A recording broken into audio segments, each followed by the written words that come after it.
But tell me a little bit about your port, Grand Haven. What's the fishing like? Obviously, it's been pretty bang up this morning, but how's it set up throughout the year? This year's been, we didn't have a ton of offshore fishing, but it's just a lot of the people I tell, it's just water dependent, because they're always like, when can we come fish them in the channel next year? And it doesn't matter, in my opinion, like that it's 80 degrees out, 85 degrees. It's all when we get the northwest wind and east wind cools the up front water off, and that's what gives us the fish to push. They're gonna run at some point regardless, but Sunday we fished in the channel and we were fishing 62-degree water. Was probably our best rod. The stuff down a little deeper than that wasn't as good. But when they're gonna push, they're not gonna not push because of the warm water. And then so we've been fortunate since last Wednesday. Last Wednesday we went out. The guys caught some in the morning and caught some fish in the channel.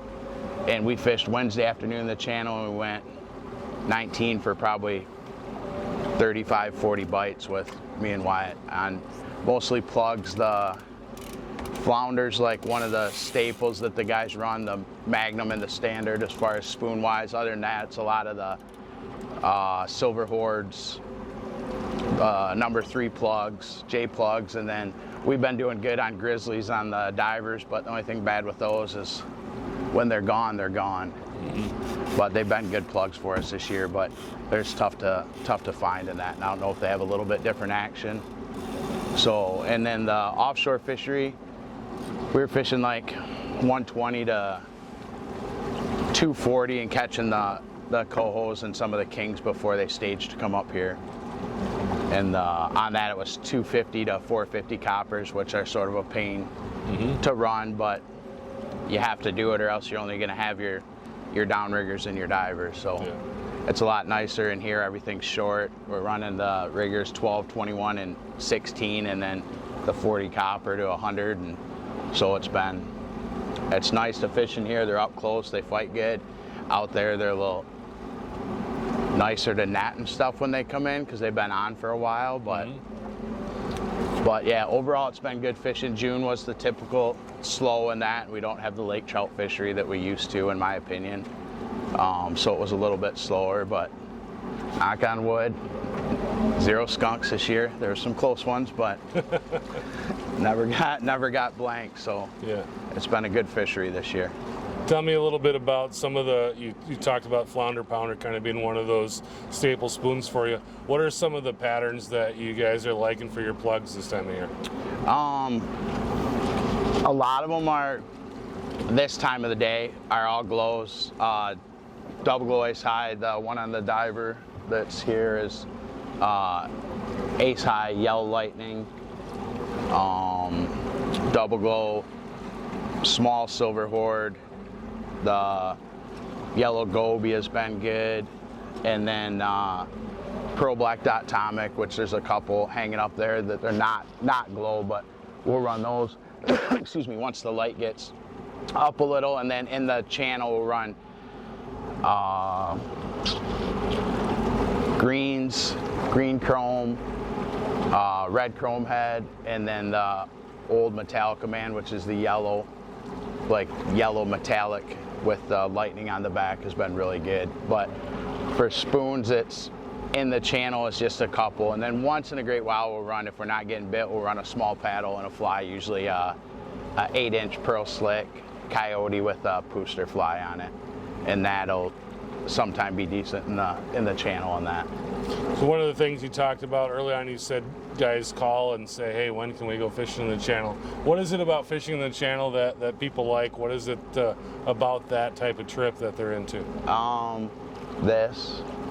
What's in the cooler? Yeah, just the amount of fish that you can catch and the amount of bites. You usually tend to not necessarily lose a lot. Sometimes days are better than others, but it's usually decent. So they'll come out like say Wednesday and you have like 35 fish, and it's just a shit show in the back of the boat, and they're like, oh, well, we'd like to do this next year, and it's like, well, you could book it for the same, and if the water's not there, then it's just not going to happen.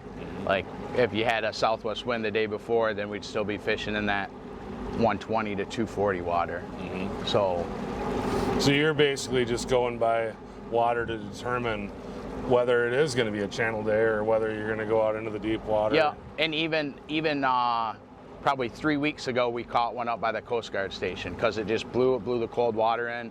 The mud water's up front, the bait gets in that, and then there'll be some fish that push in that. And if we didn't get the water temp pushing up there, then you'd be out. But right now at the buoy in Port Sheldon, it was 56 or 57 degrees on the surface, and it was 41 degrees on the bottom.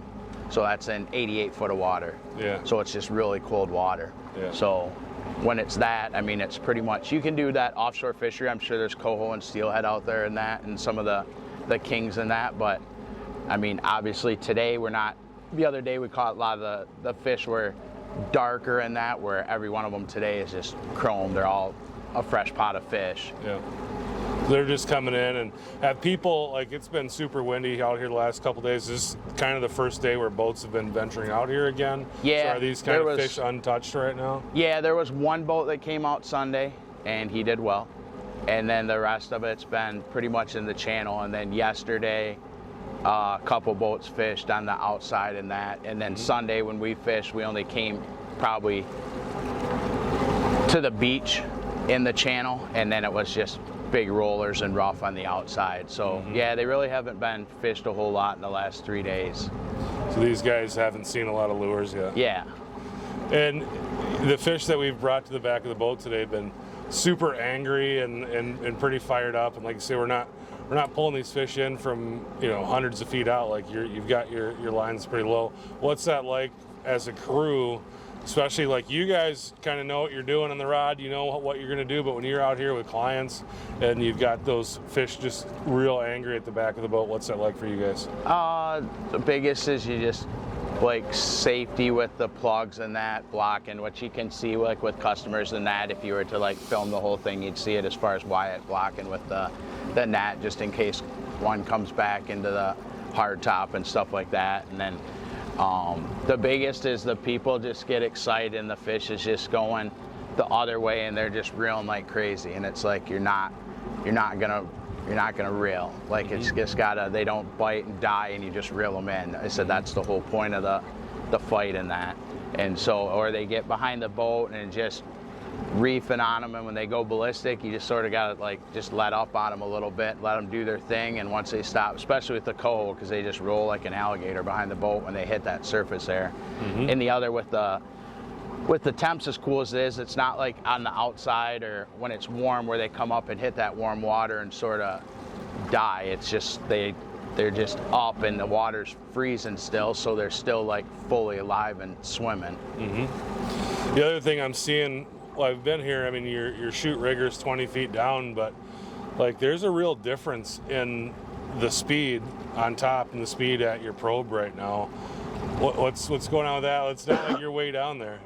On the currents, it's usually when you, especially the other one, it's the currents, especially running up the river, you'll notice it because you have the current coming out of the river. So sometimes you're running like 1,000, 1,100 RPMs on your engine going up, and then on the way back you're all the way down to get the differential that you're looking for.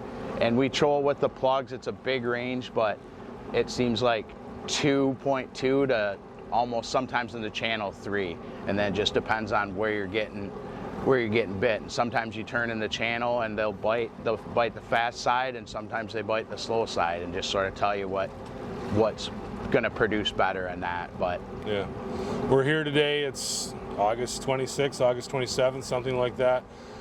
How much longer does this type of bite go, and kind of what does the rest of your season look like? Hopefully we don't get any rain for a little while. I think that'll help. I think if we got a heavy rain, it'd be a big pot of fish would push in that. I would assume by this weekend they'll be at 6th Street in Grand Rapids. I'm assuming there will be some fish up there. But hopefully it lasts a little while. It's nice to get, I would say the week that we've had so far, it's been pretty much a week that we fished in here has been pretty good. We have had some slow days in the afternoon, and that one of them was rough, but hopefully they stay around for a little while. Sometimes it's just you're at your normal job and you heard about it and that's it. It's like here today, gone tomorrow type thing. Yeah. And when they push, they had the Salmon Festival. Oh, it's been probably 6-10 years ago where every boat went out in the morning, and I mean they had all their coolers were full. One guy was putting them in trash bags, and they came out in the afternoon like charters and people that heard about it, and there was literally like 3 fish that people heard about caught in the channel, and they caught hundreds and hundreds in the morning. Wow. And they just push the river and go. Yeah. So, and the one boat caught one up past the city launch the other day, trolling way up, and that's the farthest he's ever caught a fish up there, which I'm sure you could catch them. There's some holes up there and that. It's just a long ways to go when all of a sudden you hear that they're biting out front type deal, but there was cold water pushed all the way up in there. So, and that's the biggest is there's only, I shouldn't say a couple boats, there's quite a few boats, but a lot of them will run them in the big lake, but not necessarily in there and that. So you have people calling, hey, what are you getting for a water temp and stuff like that as far as in the channel, or where's your temp at in the channel, which, so with that, it's nice to be able to see where that, if you can get 50-degree water in there, or the 60, low 60s and that, where today it's 12 feet down, it's 47 degrees. Yeah, it's crazy. So, and surface temp is 61 degrees.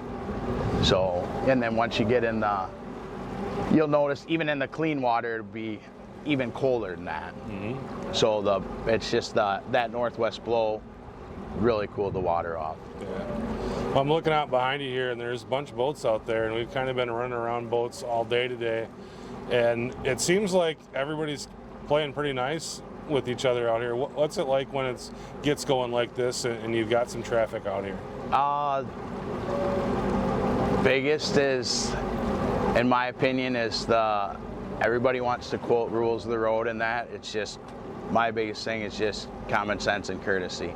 Like, just give the others what you would like to have to you as far as the courtesy of the fishing. I mean, in the channel, when we fished last Friday afternoon, it was a little sketchy with the amount of pleasure boaters coming out because it was flat, calm. It was a beautiful day out all day, and there was a ton of boats. We had a sailboat run one of our fish over because I couldn't push them far enough. Mm-hmm. And then we had one that was running way behind the boat, so I swung, and the client handed the rod to Wyatt. He went to the front of the boat, and he had the fish on the front of the boat because I swung on him to catch up to him. It went down side of the boat, under the bag, through the riggers, out the back, handed the rod back to the guy, and reeled in and netted it.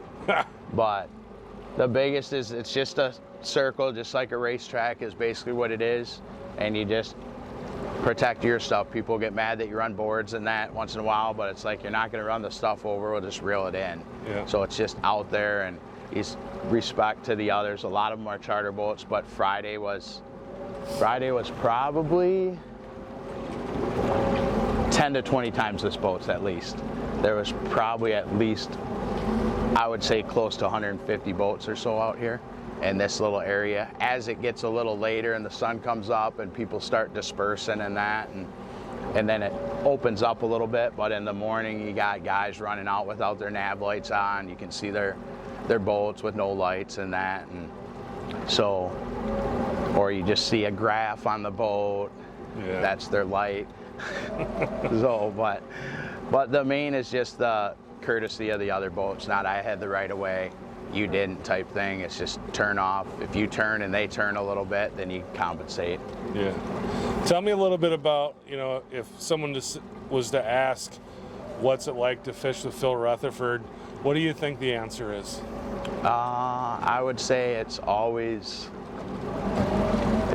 a good time. The part of the charter fishing, in my opinion, isn't about, you're going to have slow days, and when it's a slow day, it can't just be where everybody's just sitting there in silence. So mm-hmm. A lot of it's just reading your customers, and a lot of mine are repeat customers and that. So it's like you have you know how the guys are and stuff like that, and it's just try to do your best. A lot of people look at it as you're not changing lures sometimes. We had that the other day as far as with somebody on a different boat that I was talking to, and it's like, the issue is if the fish aren't biting, they're not biting. And it's not like it's just your boat. You're talking to people. Granted, it's not on the radio anymore. It's either texting or on the phone. And if you change all your baits to other stuff, and then all of a sudden you're talking to people and the fish are biting, and then you don't have your baits on that you're using in that, then it's like you're still not catching fish because you're not out there to do research. I mean, when we were fishing the outside water, we ran the majority of the same baits on the riggers every day for like multiple days. I had an issue with my boat, ran another guy's boat. I took all his rods off his boat, put all mine on there, grabbed one bag of lures, and fish did well, never changed a bait. Like just took the stuff we were using, my divers and everything, because it was just easier than, just more comfortable with it than using their stuff. And so it's been good, and especially for the last few weeks. Like I said, there's been some slow days, but it's been good fishing. Yeah. You kind of said it, you're gonna have fun, but you're kind of known as like the chillest captain, and you fish in bare feet. I don't know if I've ever been around any other captain that fishes in bare feet. Tell me the story behind that. And then this is from one of the other boats. It's actually, he was just here. It's from Josh on Hitman. It's his carpet from his boat. He got the whatever Sea Deck or whatever brand he got this year. So I'm like, well, if you're getting decking, I said, I'll take your carpet and we'll give it a try. But it doesn't fit 100%, but it's been good. It's a lot more comfortable than the non-skid. It's pain to clean, but I power washed it at the beginning of the year. I'll power wash it again and we scrub it down and that. But it's just the comfort thing, and you get the clients that are like, oh, I'm overdressed, is it that warm out there? And I'm like, no, you'll be fine. It's just, the biggest thing is just the sweatshirt, and then a lot of times I just wear a beanie when it's cold. Other than that, it's just the comfort factor of it and that. And what's the rule? No hooks on the floor. No hooks on the floor. Phil, anything you wanted to say that I didn't ask you about? No, I appreciate you guys coming out today, and I'm glad we caught some fish, and hopefully we can get some more. We'll make a troll up the channel with the rest of the boats here shortly. I'm sure there's some already gone up, and see if we can do some urban salmon fishing. Yeah. And catch some up there. Yeah, awesome. Well, thank you, Phil. Phil Retherford, Catch a Bunch Charters.